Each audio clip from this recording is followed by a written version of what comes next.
Fyrir nokkrum árum, eftir ég var búinn að vera í Bandaríkjunum í 2,5 ár án þess að hafa haft viðkomu heim, þá vorum við að væna að taka okkur til. Við vorum að fara að flytja til foreldrennar í nokkra vikur svona áður en við fórum heim. Keyptum miðan heim til Íslands og fórum að pakka og gera eitthvað tilbúin. Og þegar við vorum að fara til foreldrennar, þá fattaði ég að ég var með útrunnið vegabréf. Hugsaði ég, það er nú ekki gott. Ég vil nú helst komast heim og að vera með útrunnið vegabréf er ekki sérstaklega góð leið til þess. Svo ég fór að hugsa, hvað get ég gert? Jú, ég get farið í sendiráði í Washington, en ég bara er ekkert einu svona að fara að fljúga kannski frá Washington, eða jú, kannski var ég að gera það. En þá er ég bara sama dag og hvað ef ég kemst ekki inn og er á flugvellinum og passi minni útrunninn fyrir rúmlega ári síðan, það gengur ekki. Svo ég fór og skoðaði hvar ég gæti látið endurnýja vegabréfið mitt. Og þá sá ég að það eru íslenski ræðismenn út allt í Bandaríkjunum. Ræðismenn í Alaska, Georgíu, Massachusetts, Suður Karolínu, Chicago, Colorado, nokkrir í Texas, Detroit, Norður Dakota, nokkrir í Kaliforníu, Kentucky, Wisconsin, nokkrir í Florida, aðrir í Michigan, Louisiana, New York, Utah, Virginia, Washington, Oregon og Arkansas. Þetta er alveg í miklu fleiri en ég bjóst við. Og ein kona í Missouri, 30 mínútna fjarlægð frá staðnum þar sem að foreldrar að Navænu búa. Svo bara við ákveðum að fara að heimsækja hana og vitið hvað þessi ræðismenn gera, krakkar og sendiherrar? Vitið hvað er að vera sendiherra? Sendiherra, hann er bara erindreki ríkisins, þannig að íslensku sendiherra er erindreki íslenska ríkisins sem kemur fram eins og fulltrúi Íslands í öðru landi. Og hann hefur umboð fyrir Ísland á ákveðnu landsvæði. Og í gamla daga, áður en það var svona tölvupóstur og sími og flugvél þar sem fólk gat farið á milli og haft samband svona samdægurs, þar sem að þú kannski marga vikur eða nokkra vikur að berast skilaboð á milli landa, þá hafði erindrekinn eða sendiherran alveg rosalega svona mikið umboð fyrir sitt land. Þáttur að gera það nú ekki eins mikið núna. En allavega við förum til ræðismannsins, sem er nú ekki sendiherrann allavega, og finnum húsið og heimsækjum hana. Þetta er bara inn á heimili þessara konu, voða heimilislegt og indælt, situm á spjalli bara yfir kaffi og kleinum og hún spyr mig hverra manna ég er og við spjöllum hana í einhverja 1,5 tíma og hún loksins kemur sér á efninu og þá spyrum bara hvað er passinn og skrifar undir og það er búið á 30 sekúndum. En hún sem ræðismaður og svona erindreki íslenska utanríkisráðsins hafði hún rétt á því að gera þetta fyrir mig. Bara nokkuð pennastrik, skrifa undir og þá var passið minn virkur áfram í 1 ár. Svo hún, fyrir mig, var hún svona íslenska utanríkisráðuneytið sem að ég þekkti og gat hitt, eina sem ég gat hitt til þess að redda þessu málum fyrir mig. Og reddaði mér sem ég myndi komast heim til Íslands og vinna hérna. Í Biblíunni þá er talað að við sem að fylgjum Kristi séum erindrekar hans, ekki íslenska ríkisins eða einhvers konar jarðlegs ríkis, heldur erindrekar Krists. Og við skulum líta á það nánar í öðru Korinthubréfi, 5. kafla. Hér er Biblían. Í öðru Korinthubréfi, 5. kafla, 17. til 21. vers, sem Helga las fyrir okkur.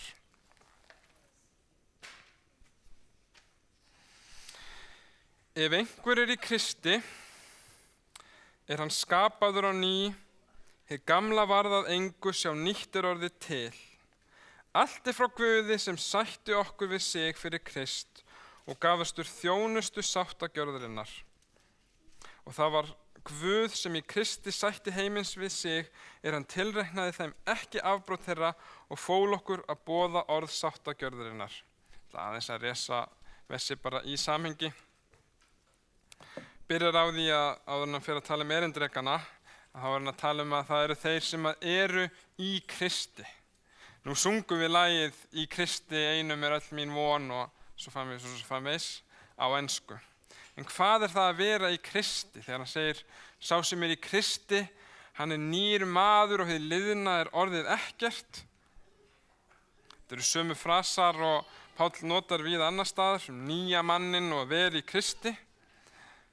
Nú Biblían segir að Kristur hafi dáið fyrir alla og að hinn kristni maður sé í Kristi. Hvernig getur maður verið inn í einhverju sem til lifandi? Maður fer í föti sín en ekki í annað fólk. En það segir að það sé bara táknið að hinn gamli maður, gamla sjálft sé dáið, sé krossast með Kristi og hinn nýju maður upprisinn með Kristi, eins og hann sé nýskapaður eða nýr. Endurfæddur orð sem að Jóhannes Guðspjall notar yfir sama hlutin. Það nefnilega þannig að hinn kristni ekki bara skírður sem barn og unglingur og þannig hann kristinn. Hinn kristni ekki bara skráður sem meðlimur í einhverja kirkju. Hinn kristni ekki bara fær nafni Kristina því hann fæðist í þannig landi, heldur hinn kristni í Kristi. Eins og greinarnar á trjánum fá orku sína og næringu frá ból og rótum trésins og bera þannig ávöxt, eins hinn kristni í Kristi sem bólurinn og ræturnar og við greinarnar. Og ef greinin klippt af þá deyr hún, og ef hinn kristni ekki í Kristi, deyr hann að lokum andlega og getur ekki verið kristinn án Krists. En í þessu nýja lífi sem Páll talar fær hinn kristni ný viðmið. Hann dæmir ekki og sér ekki hlutina eins lengur og hann gerði áður fyrr. Páll tók sem dæmi að hann dæmdi út frá svona mannlegu sjónarmiði áður fyrr og endaði á því að reyna að útrýma kristninni því að það var svona lógískt út frá hans sjónarmiði. En fyrir honum var það hættulegt bara költ sem var að brjóta sig í burtu frá gyðingdómi, en núna sá hann hlutina öðruvísi. Núna sá hann Krist sem bara allt, sem frelsar hann, sem miðpunktur hans trúar, ekki hættu við hana. Nú var nafni sem var reyna að murka út til dýrlegasta nafn sem hann þekkti. Kannski finnst þér ekkert aðlaðandi við Krist, en þegar við fæðumst á ný, þegar við erum í Kristi og hinn nýju maður kemur fram, þá einmitt Kristur eitthvað sem okkur aðlaðandi. En ég ætla aðeins að lesa aftur 18. og 19. vers. Allt frá Guði sem sætti okkur við sig fyrir Krist og gaf okkur þjónustu sáttagjörðarinnar. Því það var Guð sem í Kristi sætti heimi við sig, hann tilreiknaði þeim ekki afbrot þeirra og fól okkur að boða orð sáttagjörðarinnar. Svo að það var Guð sem sætti okkur við sig og gaf okkur sáttagjörða þjónustuna. Og Guð sætti heiminn, segir hann, við sig í Kristi með því að tilreikna ekki afbrot mannanna og með því að fela manninum síðan áfram orð sáttagjörðarinnar. Skulum aðeins líta á þetta. Orðið sáttagjörðin og ekki orð sem við kannski hugsum mikið hérna í biblíulegum skilning. En Biblían talar aldrei að sætta Guð. Hann ekki þann sem þarf að sætta eins og einhver sem reiður eða fór illa úr einhverju og það afsökunarbeiðni. Það þarf ekki að friða hann, en frelsunaráformið byrjar hjá honum. Því svo elskaði Guð heiminn að hann gaf son sinn engilinn. Því það ekki Guð sem á í fjandskap við mannin og þarf sátt, heldur maðurinn aðskilinn Guði samkvæmt ritningunni og þarf að komast í sátt, bæði sín á milli og við Guð sjálfan. Því aðeins þeir sem eitthvað deila ekki sattur á sáttum að halda. Þeir sem í góðu lagi, þeir þurfa ekki að ná neinum sáttum. Svo maðurinn hefur fjandskap við Guð, segir ritningin, annaðhvort óviljandi, hann bara sama Guð, ókristinn á stað þar sem ekki þekkti Krist og engin kristni til staðar, eða bara viljandi fjandskapur, þolir ekki Biblíunar, þolir ekki Guð kristninar, hefur slæma reynslu af trúnni eða eitthvað svoleiðis. En skilaboð Páls að beiðnin komi frá Guði, sáttaboðin kom heim, boð frá Guði til þeirra sem eins og börn sem hafa flúið á heiman og dottið úr sambandi við sinn himneska föður, og hann leitar okkar og vill að við komum heim, að við náum sáttum. Oft gerist það þegar við bara lesum eða heyrum orðið að það svona, þess vegna að kallað orð sáttagjörðarinnar hér, af því að það útskýrir fagnaðarerindi Biblían, að fólk finni frið og finni sátt við Guð. Og hér segir að Guð hafi gefið heiminum tækifæri á sættast við sig í Kristi með því að, segir Páll, tilreikna ekki afbrot eða tilreikna ekki syndi mannana. Þannig að hann ásakar mannin ekki fyrir neitt, heldur í staðinn fyrir að gera það, tilreiknar hann okkur í staðinn Krist og hans syndlausa líf. Svo í staðinn fyrir að sjá okkur og okkar sekt og allt sem við höfum gert rangt í lífinu, strikaði við það og syndlaust líf Krist sett í okkar stað. Og eins og bara við höfum sungið hérna í allavega ensku sálmunum, þessi fjall þetta. Þegar Kristur kallaði á krossinum þetta fullkomnað, var búið að gera mögulegt að brjóta niður aðskilnaðinn milli Guðs og manna vegna þess sem að Kristur gjörði með að taka á sig syndasekt mannsins. Og vegna þess getum við vitað að við erum óaðfinnanlega og lýtalaus frammi fyrir honum ef við setjum trú okkar á Krist, ef við erum í Kristi. Í Kólossisbréfi, sem stendur framan á dagskránum ykkar í dag, segir Páll mjög svipaða hluti. Hann segir ykkur sem voru áður fráhverf Guði, eða í fjandskap við hann, og óvinveitt í huga og vondum verkum, hefur hann nú sætt við sig með dauða Krists í jarðneskum líkama. Og nú lætur hann ykkur koma fram fyrir sig, heilög og lýtalaus, óaðfinnanleg. Og til hvers frelsaði Kristur oss eða kallaði okkur? Til þess að vera sátt og frelsuð, en ekki bara það. Við erum sætt við Guð en erum síðan erindreka Guðs sem að boða fagnaðar erindi sáttagjörðarinnar. Ef við lesum 20. og 21. vers, segir við erum því erindreka Krist, eða þess vegna erum við erindreka Krist, eins og það væri Guð sem ámyndi þegar við ámymum, og við biðjum í Krists stað, látið sættast við Guð. Þann sem þekkti ekki synd, gjörðana synd vor vegna til þess að við skyldum verða réttlæti Guðs í honum. Við erum kölluð til þess að vera erindrekar Krists. Hvað að vera erindreki Krist? Það hljómar svolítið furðulega. Stundum og í öðrum þýðingum þá þetta þýtt svona sem ambassador eða svona sem við tölum oft sem sendiherra, en þetta orðið sem notað, það þýðir svona og svipað á það. Og það athyglisvert að þegar þetta skrifað og orðið sem notað, að þá var þetta orð bara svona lánsorð úr latínu og í Rómaríki voru 2 tegundir landsvæða, þau sem að heyrðu undir þingið og þau sem að heyrðu undir keisarann. Og friðsamlegt ríki, það sem að var engin her og engin mótstæti, það heyrði undir þingið, en það sem að ófriður ríkti og var her, það heyrði undir keisarann, og svo sem að stýrði því landsvæði undir hönd keisarans, hann var sendiboði eða sendiherra erindreki keisarans. Svo erindrekin sá sem hefur beint umboð frá keisaranum til að starfa, og Páll leit á sig eins og hann hefði beint umboð frá Jesú Kristi til þess að vinna hér á jörðu. Og enn meira átti eiginlega við, því að þegar Rómaríki tók yfir annað ríki og innlimaði það landsvæðin í sitt ríki, voru þessir erindrekar sendir þangað og þeir gerðu friðarsamning við uppgjafaríkið og að hætta stríði og við tökum yfir og gera stjórnarskrá fyrir nýja stjórnun á landinu, ákveða landamörk og eitthvað svona. Og þeir voru ábyrgir svona fyrir að færa nýjasta fjölskyldumeðliminn inn í stórfjölskyldu Rómarveldisins. Og Páll sá sig líka sem erindreka Krist sem færir friðinn til fólks, færir fólki friðarsáttmálan svo þeir verði hluti af ríki og fjölskyldu Guðs. Og það mikil ábyrgð sem fylgir því að vera einmitt sendiherra.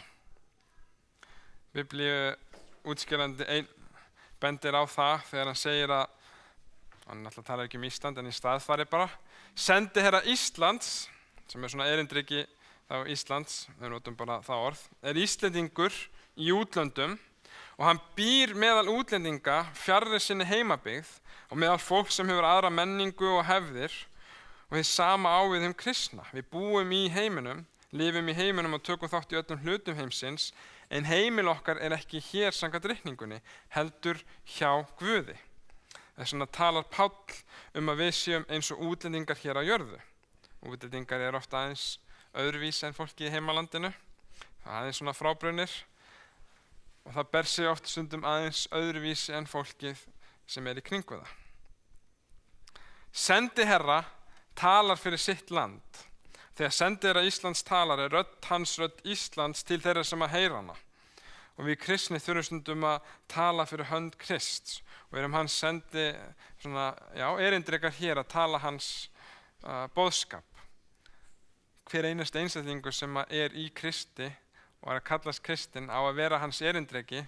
Það er svo nauðsynlegt að við pössum okkur hvernig við komum fram og tölum og berum okkur, því að ef það er kannski við hæfi þessari köllu og háu köllun og ábyrgð sem við höfum sem erindrekar Krists. Heiður landsins getur verið í hönd sendiherrans. Land getur verið dæmt út frá orðum hans og gjörðum hans. Fólk heyrir orð sendiherrans og sér hvað hann gerir og fólk segir, svona talar þetta land, svo þessi þjóð gjörir svona og svona. Hann ber ábyrgð að það verði ekki þjóð til skammar á erlendum vettvangi, ekki satt? Þetta eru við sem erindrekar Krist höfum það magnaða hlutverk að tala fyrir hönd Krist sem bæði forréttindi og mikil ábyrgð. Því heiður Krist og orðspor getur legið við. Því fólk, vitum við, dæmir hann, Krist, út frá hverju? Oftast nær út frá erindrekum hans, fólki sem að koma hans nefni sig eftir honum og færir hans boðskap.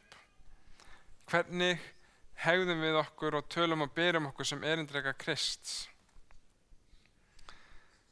Við erum erindrekar annars ríkis hér á jörðu, erindrekar ríkis Krists, og hann hefur boðið okkur að svara fyrir hönd ríkisins hér, að predika fagnaðarerindi sitt út alla heimsbyggðina og flytja boðskap Krist hér, hvar sem við erum.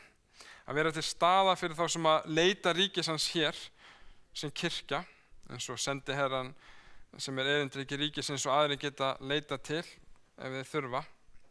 Sem erindrekar hins himneska herra, þá veitir hann þeim sem þess leita kraft heilags anda til að bjóða öðru fólki að láta sættast við Guð, segir Páll.